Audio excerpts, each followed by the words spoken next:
Morant with a running start. Elevates. Oh, it dunks. Oh, my goodness. Tie game in overtime. Gasol will turn. His heave is good. Memphis on top. 7-10 remaining. Conley now with three. Count it. A 15-point lead for Memphis. And Blake Griffin gets into it on the floor with Randolph. Hard to tell if there are any punches being thrown under there, but Griffin took acceptance. Adams going long. Morant. He hit it. Ja Morant, insanity. You gotta be kidding me.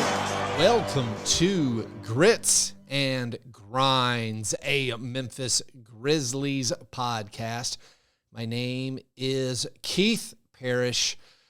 Couple of things on this episode. First of all, we got official news about Ja Morant and when he will be eligible to come back. Also, the Grizzlies played a basketball game against the Miami Heat, and it did not go very well. So I'll get to all that and what will probably be a short episode. If you're watching this on YouTube, which I hope you are, you see I am not in my normal location. Technically, I'm on vacation, but I still thought I'd release a tiny episode to go over the events of basically the past day. First and foremost, Ja Morant on Wednesday met with Adam Silver at the NBA offices in New York and received his official punishment. He was suspended for 8 games without pay.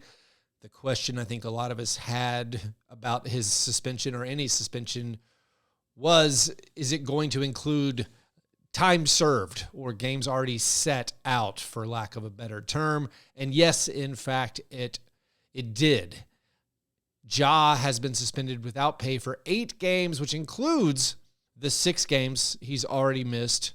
And then he's going to be suspended for the Friday game against the Spurs, the Saturday game against the Warriors, and he is eligible to return on March 20th, Monday, against the Dallas Mavericks. Now, Chris Harrington of the Daily Memphian has said it is not expected that he will be back and play that night. He's not allowed to rejoin the team to be in team facilities until that Monday, so there will be a ramp-up period. So we don't know when Ja Morant is coming back, but it should be shortly after that. The financial cost for the suspension for Ja Morant this year, Spotrac estimates say he would lose about $670,000. I'm honestly not sure how that number is calculated. He makes over $12 million in salary this season. I thought players got paid just basically based on regular season game, and missing 8 games or being suspended 8 games, that's almost 10% of his entire salary. I trust the people over at Spotrac or Spotrac. I'm still never sure how you say that website. They say it's going to cost him $670,000. And then, of course, there has been some discussion about how this affects Ja's extension, because if Ja makes All-NBA this season, he gets a Supermax contract. His contract kicks up a bit. The extension he's already signed. He signed a maximum extension. But if he makes All-NBA this year, one of the 3 All-NBA teams, his salary goes up. And if he doesn't make All-NBA, which is, I don't know, it's highly likely, it's very possible he would not make All-NBA this season.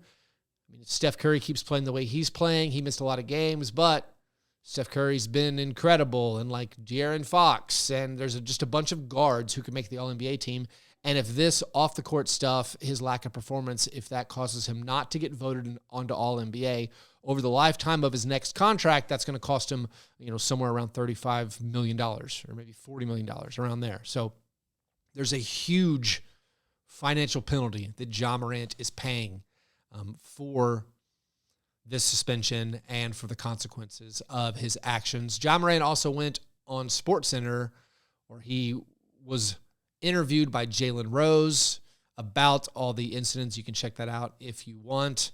He talked about some of the exercises he's been given, talking to therapists about how to handle his stress. He also talked about how all of these alleged incidents, he gave his side of the story in very terse explanations, saying, he was having trouble basically the gun incident on IG Live was him trying to be free and just have a little bit of escapism, and it wasn't his gun. Of course, the NBA couldn't prove it was his gun or how he got the gun.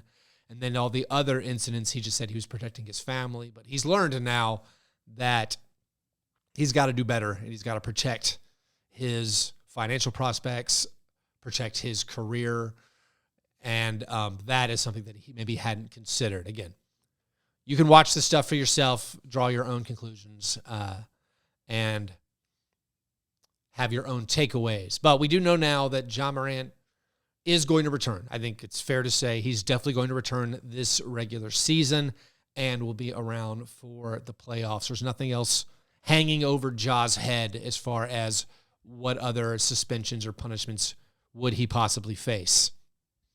Now, as for the actual basketball game, unfortunately, the Grizzlies had to play the Heat in Miami on Wednesday, and it was a nightmare of a game. The issues that this team has kind of reared their head. If they're not playing a home game, if they're not playing the Dallas Mavericks missing their best three players, it can get ugly. And this game was competitive for a long time. It was close midway through the second or near the end of the second quarter when Desmond Bane went to the bench. But then once Bane went to the bench, the Heat went on a run, got up by double digits. And then in the second half, Desmond Bane got thrown out for a shot to Kevin Love's groin. And maybe I'm just a homer here. It did not look like that much of an intentional blow to Kevin Love.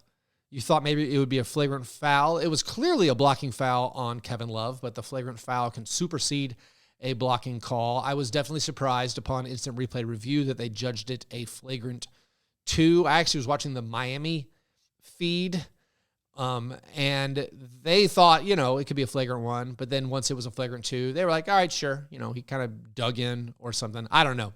I mean, my typical fallback analysis of watching athletes accidentally, quote unquote, accidentally hit other players is NBA athletes know what their limbs are doing at all times. I don't buy accidental hits that much, but the fact that there wasn't really a wind up or punch made this feel kind of harsh, but it ended up being called a flagrant 2, and Desmond Bane was ejected, and basically that's your ball game. The Heat closed the third quarter on a 14-0 run, and the Grizzlies found themselves down 28 after 3. This one just showed how shorthanded the Grizzlies were. Like, Jaren Jackson Jr. had a monster game. Elite apex Jaren, and it didn't matter. The Grizzlies blew it. Like, the Grizzlies have 2 great players. They have Desmond Bane and Jaren Jackson Jr. They're 2 great players. They played well. Jaren was awesome. Bane was okay, pretty good. They have some okay players, Tyus Jones and Xavier Tillman, and both those guys played okay. And then everybody else is yikes. I think Dylan Brooks is a good player. He didn't provide much for you. The bench gave you 0. Through 3 quarters, at least, the bench gave you 0. Now, in garbage time, the bench went nuts. More on that in a second.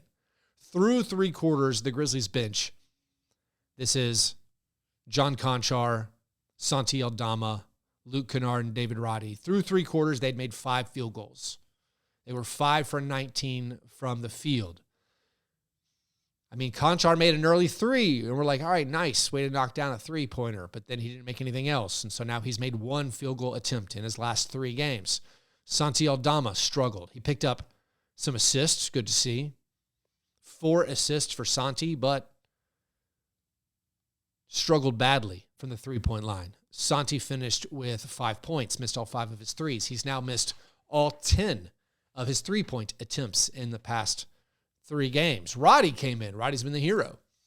Roddy, in consecutive games, has scored 24 points and 19 points. He comes in and drains 2 3-pointers, and we're just like, this is our guy. Finally, we have an answer. We have an offensive flamethrower coming off the bench. No, that's all he got. He provided nothing else.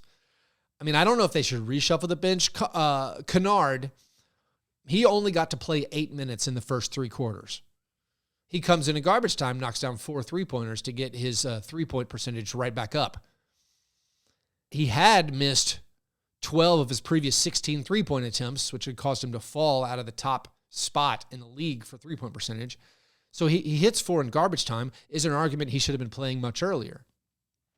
Should he only play 8 of the first 36 minutes if you're going to find yourself down 28 after those 36 minutes are over? I'm not sure.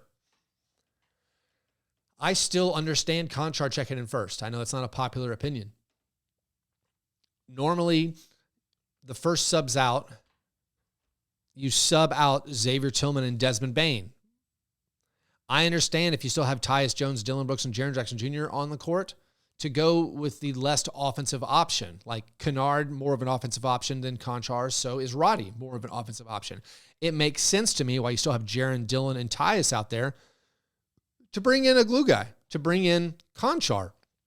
He also checks in normally with Aldama, so Aldama and Konchar come in for Tillman and Bane. Now, Aldama should provide this offensive punch.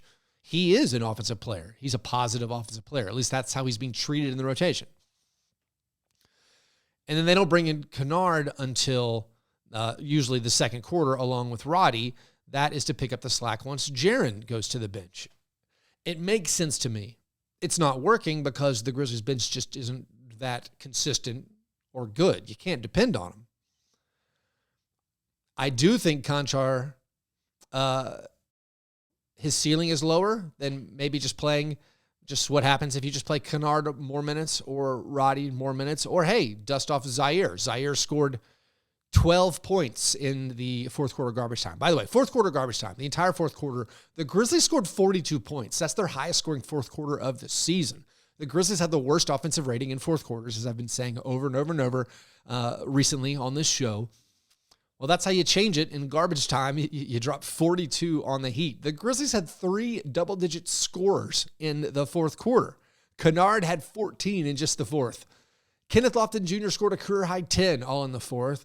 Zaire Williams scored 12 in the fourth. Now, nothing about the way they played, I think, reflects anything. They got open looks after open looks against a Heat garbage time 5-man lineup that didn't really care what was going on. I mean, I guess technically some of the Heat starters played the first 6 minutes.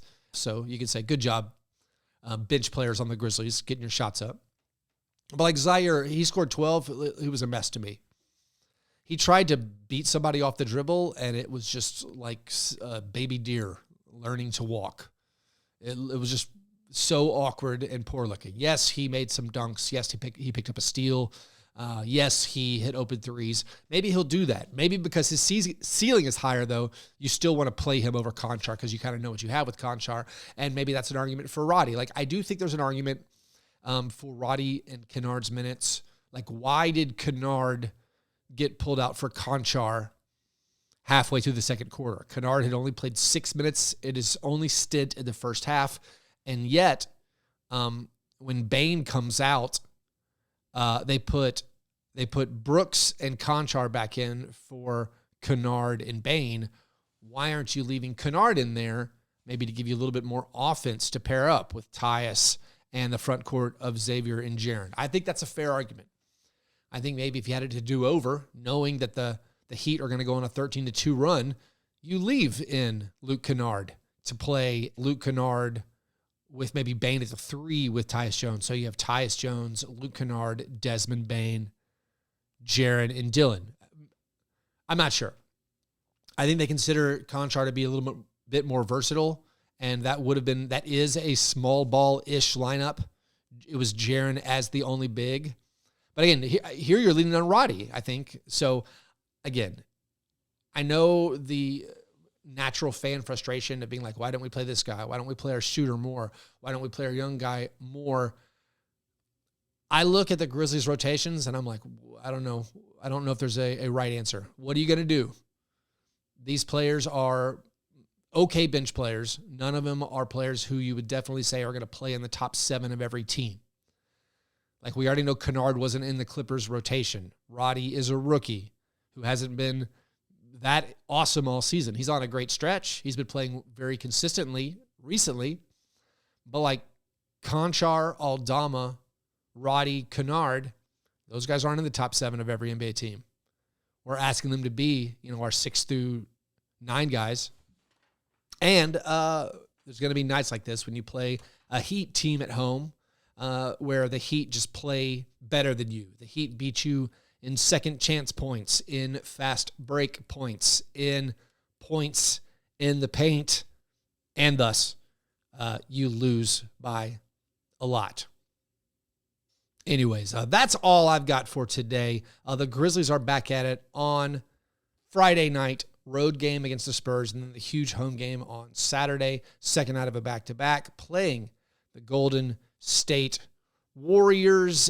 Thanks to everybody who came out to the Grizzlies watch party in Nashville on Wednesday night. I wasn't there. I am not in town, but again, thanks to everybody who did that. The next one of those is March 31st, Friday night Clippers game. I will definitely be at that one, so I will see you there. Anyways, hope you're having a great Thursday. I will talk to you soon. Go Grizz.